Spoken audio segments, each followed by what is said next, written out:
जी, अस्सलाम वालेकुम। तो आज हम बात करेंगे गूगल और एलएलएम्स यानी कि चैट जीपीटी की एंटिटी साइटेशन और एंटिटी मैपिंग के ऊपर। एंटिटी मैपिंग एक्चुअल में कहते किसे हैं? सबसे पहले ये समझना ज़रूरी है। देखें, आप सर्च इंजन ऑप्टिमाइजेशन करते हैं, वो एक ऑप्टिमाइजेशन प्रोसेस को फॉलो करना एक समथिंग एल्स हो चुका है।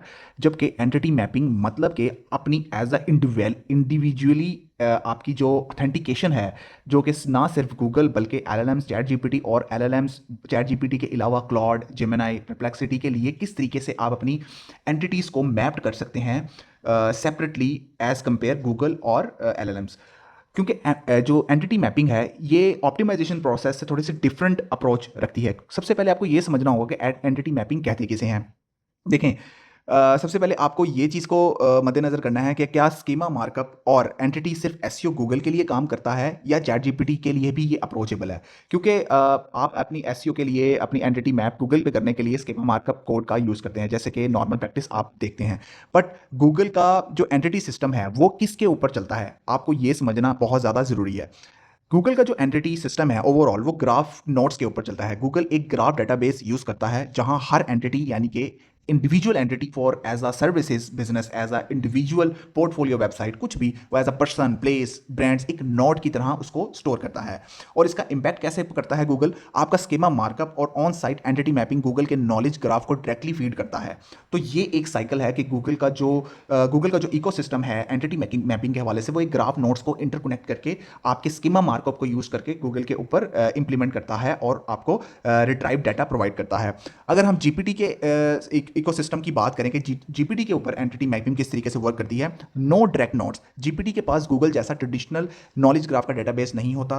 वो जो गूगल का ग्राफ नोड का ट्रेडिशनल मेथड है उससे अलग जो है एलएलएम्स यूज करते हैं। वो किस पे यूज करते हैं? वेट एंड प्रोबेबिलिटीज के ऊपर। एलएलएम्स जो भी एलएलएम्स हैं, नॉट स्पेसिफिक जीपीटी, ये न्यूरल नेटवर्क और ट्रेनिंग वेट पर चलते हैं। Static training on site entity work GPT के कोर ट्रेनिंग डाटा को फॉरन चेंज नहीं कर सकता जब तक नेक्स्ट ट्रेनिंग का डाटा वो अपने सिस्टम में स्टोर करके उसके ऊपर एग्जीक्यूशन ना कर ले।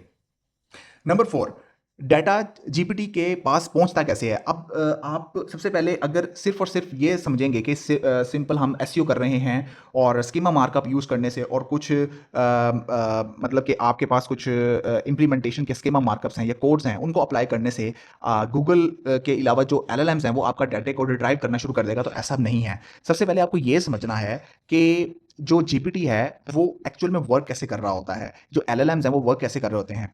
सबसे पहले जो इसमें इंपॉर्टेंट चीज समझने की है वो है retrieval augmentation generation, rag. Rag समझना बहुत ज्यादा जरूरी है। चैट जीपीटी आपका कंटेंट तभी रिट्राइव करता है, ग्रैब करता है, जब वो लाइव वेबसाइट ब्राउजिंग को इंप्लीमेंट कर रहा होता है। इसमें वो साइटेशन कैसे इंप्लीमेंट करता है? Chat GPT real time search करते वक्त आपका पेज का कॉन्टेक्स्ट और स्ट्रक्चर कंटेंट फेच करके आपको आंसर प्रोवाइड करता है।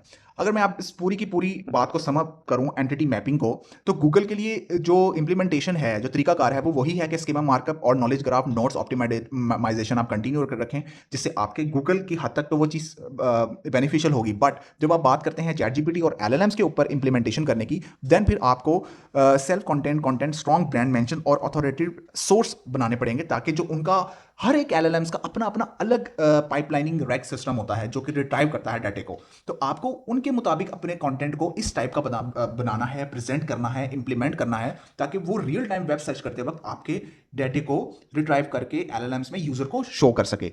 तो ये एक कंप्लीट प्रोसेस है एंटिटी मैपिंग का। उम्मीद करता हूँ कि आपको समझ आया होगा, इसके बारे में आपको कंप्लीट नॉलेज मिला होगा। इस जैसी मजीद वीडियो के लिए मेरे चैनल को सब्सक्राइब कर सकते हैं, कमेंट करें और अपने रिलेटेड फ्रेंड के साथ शेयर करें। Thanks for watching.